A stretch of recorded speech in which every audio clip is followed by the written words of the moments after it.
This is Reframe, the podcast from the College of Education, Health and Society on the campus of Miami University in Oxford, Ohio. Bob DeSchutter is the C. Michael Armstrong Professor of Applied Game Design at Miami, where he studies games in the lives of older adults as well as the gamification of learning. He's also the lead designer on a new game called Brukel, which was just named runner-up for the Best Digital Game Award at Meaningful Play 2018. Brukel explores the life of a World War II survivor, and it's designed around the recollections of his grandmother, who as a teenager found herself on the front lines at her family's farmhouse in Belgium.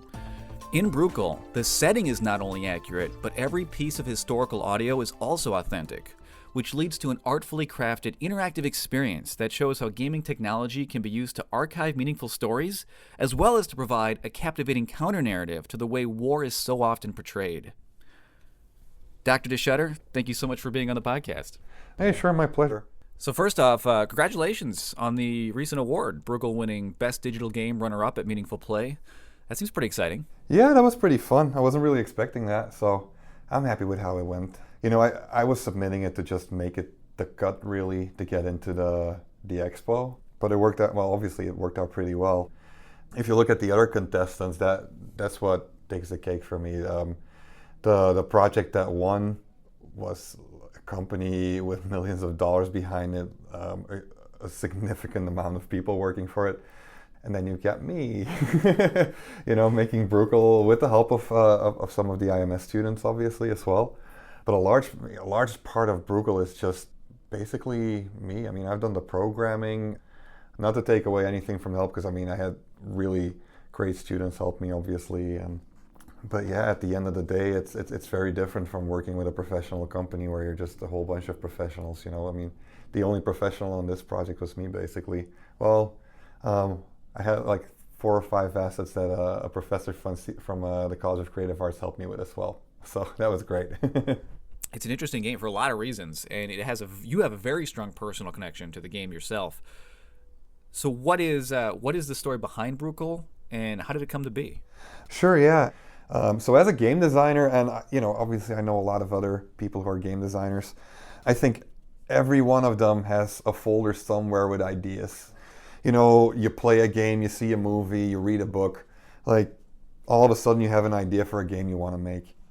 With me, since I was going back and forth between Belgium and the US, living here now, it does make you aware of that you come from a different background. So I really became aware of my heritage in a way that I never would have if I would have stayed in Belgium, which actually has been very enriching. I have a much deeper appreciation for where I come from now. So that was like all of a sudden these stories from my grandmother that she's been telling me all her life about how lucky me and my brother have always been to have basically lived a life of privilege and luxury. I mean, my family is not rich, but at the same time we were never poor. So with that in mind, from my grandmother's perspective, who have lived through the Second World War and who actually lived a life where when she was 14, she had to go just live, she had to drop out of school because they needed her on the farm. And in comparison to me and my brother, who would throw a fit when we were kids, when my dad was like, yep, you're gonna help me cut the hedges of the house. Like, yeah, it's a very different lifestyle. So I've heard these stories, not the war stories that came later, but as a child it was always just like, you guys are basically princes. Like, you guys are royalty in comparison to how I lived. Going from there then to when we got older, when at some point she just started telling these really weird stories about war experiences that are kind of grim and everything. It's her memory is really fading, and the reminiscing is really going into the strong memories. So if she starts talking now, it's often war stories. Like, they always come up and just for no reason whatsoever. So at that point I started to think like, well, the stuff that she's been through is just insane. And at the same time, there were very few Hollywood video games, definitely, like AAA video games, as we call it. That's the equivalent of a Hollywood blockbuster movie. There are very few AAA video games that do the perspective of somebody who is not a soldier or is not a military leader or a resistance fighter or something like that, you know. So I was like, this is a very unique thing. So I was like, I'm just gonna record this and see what happens. And I sat down with her and I have like 5 hours of good quality clips of her talking. And that was pretty much it. It was a folder, it was in the game design folder of projects I might do one day. But then, while I was going up for tenure, I felt I was kind of done with what was needed to be done for tenure. But my chair, Dr. Sellers, she kind of agreed with me there, but she also felt like, well, you're still in this phase academically before you're tenured and all the committees start happening and all the service just, explodes in your face. You still have time to do like bigger projects and really just make a project that is just standout project that is just really you and unique. And when she started talking about it, that really resonated with me. And it's like, okay, yeah, you're probably right. I have an opportunity here, and it would really make, wrap up my tenure case in a really nice way. So, okay, and I went through the folder and I decided I'm going to do Brukel. And I've there's been times that I really regretted doing that because, oh my God, that project kicked my ass. But at the same time, if you look what came out of it now, it's a beautiful thing. What do you think makes it so unique? Is it that personal connection to you and your family? Or is it the counter narrative it takes and looking at war from a really different perspective? Yeah. Or is it the style of gameplay and that immersive experience? Yeah, that's a great question, obviously, because in the question already you have like 3 things that are really good candidates for why this game is so unique.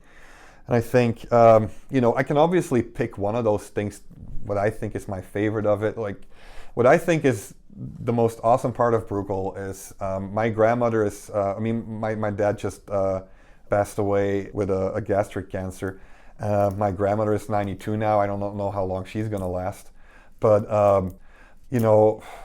going through the experience of somebody that you're really close with, like a father, a treasured family member, this grandma Brukel, as I call her when I'm talking to her, to my girlfriend, I'm the closest with her of all my grandparents. So that's going to be a pretty big hit when she passes away. But I will always just have Brukel, which I think is just so cool. One of the things you mentioned a little bit earlier was just very briefly about how students helped you create the game. You obviously had a tremendous hand in making Brukel a reality, but how were Miami students involved in the game's creation, in the design? What did they do? Like, how were they involved in the overall process? Well, the original idea was that I was going to do a big project where I was just going to be the studio manager, really, the producer. And the students were going to pretty much put everything together. So I think in total we worked with about 16 or 17 Miami students. Like, I think if you put all their work together in terms of time that went into Brukel, somewhere between 10 and 20% of the time that went into getting the game where it is today was done by students. But it's still a nice number, I feel. It's something that as a university we can be proud of, I feel. Because it's, if you go to Miami as a very driven student, there's so many amazing stuff that can be done. And the scope and scale of a game of Brukel, it's a 90-minute experience, 60 to 90 minutes, most people that play it, but still it's a lot of work because it's all just, every room does something unique that you go through as you go through my grandma's memories. But so the roles that they were doing, the biggest contribution are a number of students that did art. They were organized with leads and with lower roles. Students that would just make an object versus students that actually decided on what the general look and feel would be. I did the graphic design for it myself, but some of the interface work was done by students too. I had two students that ended up helping me with programming stuff that I just outsourced, just less complicated things to program that they did an exceptional job at. They went above and beyond, and sometimes you just got to realize how awesome some of the students that go here can be. And so those are the biggest contributions from the students. Aside from that, there were a couple of VHS students that played the games and just looked at quality assurance type of stuff and just like, is this thing doing what it does? How does this come across? And more like soft skill type of stuff as well. Music, I had students, so the main theme is composed by a Miami student, and I think sounds really good. It's like orchestral music, it's great. So yeah, so I think that was a theme at the time, and we did that for a little while with independent studies and for some of them capstone credit, internship and stuff like that. And that's how they were compensated, because I felt that they needed to have some compensation. But obviously, I never intended for this game to actually be published commercially at that time. But after a while, I learned from talking to people in the industry that it has to be published commercially, or else nobody will play it.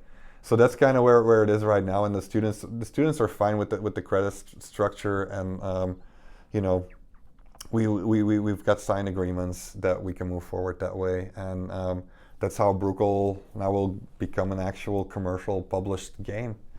I think that's kind of surprising to learn, like, how much actually goes into creating a game. You think about programming and the code and graphic design and things like that, but you just the ways of which students were involved, like the interdisciplinary focus that people have to consider and be aware of and have experience with, it seems to be, it's quite a lot. Yeah, like nobody, like making games entirely by yourself, I don't think it's a good thing to do. Like, you're not gonna make it well or right, and that's the thing, like, you can be a jack of all trades, but to make a game, you have to be fairly good at all of these things. And I'm not saying that I'm that, because I'm not, but I'm good enough at a lot of these things just by happen chance. And, starting with engineering in college, so or in high school, I know math pretty well, or the math you need for games.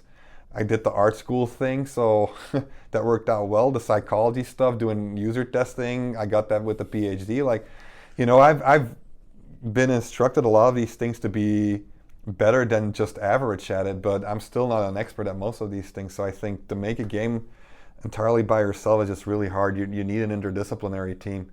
Like when we teach game design, I have thought that, and the first thing that I begin with is like, okay, you guys are all here to learn how to make games. What skills do you need? Come on. And then, go up on the whiteboard, start writing, and then like 10 skills in, they're just kind of running out. And I'm like, all right, let's see what skills you actually need. And I just start writing for a couple of minutes. And then I'm like, okay, do you guys want me to keep going? Just so that you realize like what it is to really make a good game. Like, nobody ever says you need to know architecture. Of course you need to know architecture. Like, like nobody will write down like you need empathy or listening skills. Like, but it's so important to be a good listener when you're making a game, because if you're like, this is, the best game it could possibly be, and you don't accept criticism, like, it's always going to be a bad game. So it's, I think Glenn Glenn was the first person I ever heard it say, but a lot of people have said as well, but I'm happy to attribute it to Glenn. But like, digital games are the liberal arts of the 21st century. I think that's a great quote. I really do.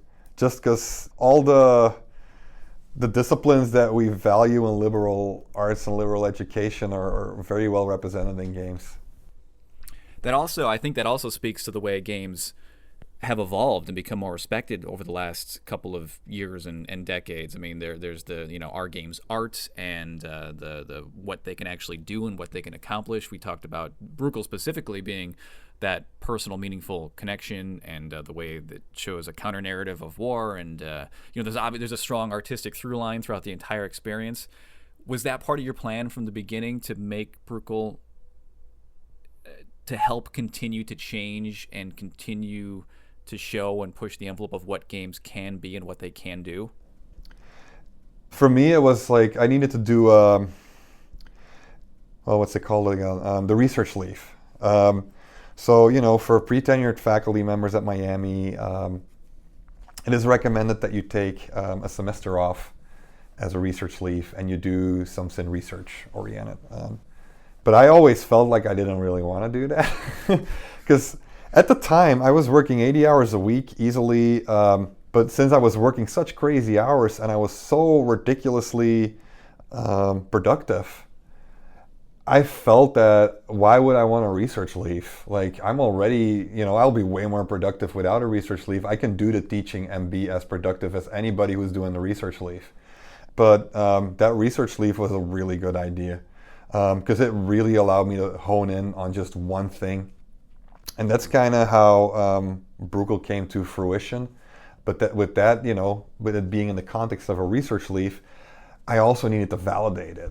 So I wrote up a proposal for a research leave where, yes, this is art, yes, this is educational, yes, this is this, and this is that, and all these, and it worked out really well. But For me, yeah, like Brukel had to be a game that could do these things. And now that everything is said and done, I think it does it really well. Like, is Brukel a work of art? Absolutely. Like, I have made design decisions in Brukel that I would not have made if it was always meant to be a product that needed to make money. If I would make this commercially, we're talking about a project that would probably cost $500,000 to make. It's never making back $500,000. No way. Like, if I can make back $5,000 or something, I'll be very, very happy. If I can just break even on it. But that's not what it's about. It's a work of art, and as an artist, you put money into your art, obviously. And but like, yeah, the costs that go with Brukel, I don't think it'll make it back. But that's fine as long as people play it. We'll see. You mentioned not only Brukel being art, but also it being an educational experience. And I know your research focuses on games in the lives of older adults, but you also study the gamification of learning. So is Brukel an example of that, or can it be used as one? Yeah, absolutely. The only problem with Brukel as an educational experience in my mind is just it is not necessarily a game for kids under 12 or something. Like, there's definitely an age limit. I don't know what it is. I'll figure that out soon enough. So we'll see what happens with that. As an educational experience, I've shown at a conference with a whole lot of teachers. I had a lot of them that wanted to use it in their class. One of them has offered me to write course materials for it that can go on a website so people can just drop it in class as a World War II history experience. It's designed pretty well for that purpose, and I'm in particularly proud of how it's a very engaging experience. It's like, you go through that game first just taking pictures of objects that you are unfamiliar with, and my grandma starts talking about what the object is, what it was for, how it impacted her life, which is interesting, as a history thing. A little educational, I guess. It feels a little educational, but at the same time, you have a camera that lets you do cool stuff, like do focus of depth of field, and that has, you can mess with the exposure, and you can really take beautiful pictures, and the game looks gorgeous, so it's kind of fun and playful. But then after midnight strikes, you end up in this horror version of the house where there are Nazi soldiers, and you have to make sure you don't die, and you might suffocate, and you might burn alive, because all these things happened to my grandmother. Well, not happened, but almost happened. So the first part is a fairly educational history experience, but the second part really puts you in this empathy space where you are put in the shoes of an innocent family that doesn't really understand why things are happening, that doesn't really understand the geopolitical ramifications of what's going on in the world at that point in time, because they're just simple farmers. And all of a sudden there's Germans popping up everywhere, like all the people that they know and love and all their friends are somehow involved in this. A lot of people that they know die. There's English soldiers and German soldiers in their backyard dying, like literally piles of dead bodies. They dig holes. I mean, the Belgians, my family, they dug holes, like little shelters where they just put some wood on top, because that was safer than being in the basement of a house where it's all the concrete and everything, like if the house collapses. So, they're just sitting there in those makeshift shelters with bombings going around. And in the game, like at some point, you are in one of those trenches that they dug themselves with the wood on top of it. You just fall through the floor, black out, you wake up, and you're in one of those trenches, and somebody's walking over. You see like dust fall from the wooden planks as the footsteps go over it, and the audio moves in 3D. It's really cool. And my grandmother talks about where you are so that you have some reference of what happened. And then there's a big explosion, all the wood just gets scattered, and you can walk out of it, and all of a sudden you're in the same room you used to be, except that it's longer, and there's these weird pictures on the walls from that you've seen earlier, and you end up in a scene where you're for the first time confronted with one of the Nazi soldiers. It's like as an educational experience, like, oh my gosh, it's something. Because I do things, I don't really do much in terms of jump scares, but I do psychological horror where when people play the game, it's like, yeah, this is experiencing World War II in a way that, like, from an educational perspective, this is something very different from what you typically see, like, because you're really put into a position that you don't want to be in. And if you then combine that with what's happening worldwide right now, with war refugees being shown the door because, they are the problem, as opposed to, well, there are countries where all sorts of craziness is happening for big geopolitical reasons and for, honestly, corporate interests a lot as well. And the people that are fleeing these countries are then not even being helped. I mean, it breaks my heart if I then think back about, my grandmother stayed put because they didn't have any options and the world wasn't as, there was no internet that would be like, yeah, if you do this, you can escape the horror. But like these things happened to them, and like with all that in mind, I'm like, this is a game that's very timely. So that's kind of the other thing for Brukel that I try to push as much as I can as well. Like, this is a story about, pretty much war refugees that stayed put and that managed to survive through it. But the fact that they stayed put allows you to know what it's like. My generation never grew up having to worry about, am I going to have food tomorrow? Am I going to have water tomorrow? Am I going to be able to breathe?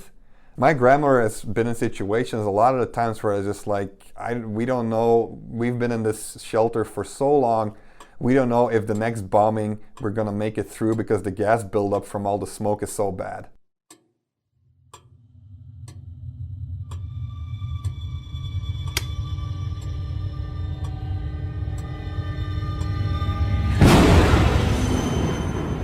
Dat wel meegemaakt hebben, dat is onbegrijpelijk. To me, that's genuine horror. My generation, we watched Texas Chainsaw Massacre, we watched Nightmare on Elm Street, and that's terrifying, but that's not what real horror is when you listen to what my grandma's been through. So, and I think people should be very well aware of how lucky you sometimes are, and maybe just, open a door every once in a while to people who aren't. Yeah, I feel like that's an experience that you don't often get. Certainly not from games that are based around war, and hardly even in movies, even the most realistic war movies. No, even like a Schindler's List or something, which is an amazing movie, but it's still very different. It's still very different. So that's what Brukel tries to do. Maybe, if Spielberg's listening, I'm open. Give me a call. Bob Schutter is the C. Michael Armstrong Professor of Applied Game Design at Miami University. His new game, Brukel, will be released later on this fall, and you can find more information at brukelgame.com. And thank you so much for listening to this episode of the Reframe Podcast. You can find more episodes available for free right now on iTunes, on SoundCloud, and on Google Play Music.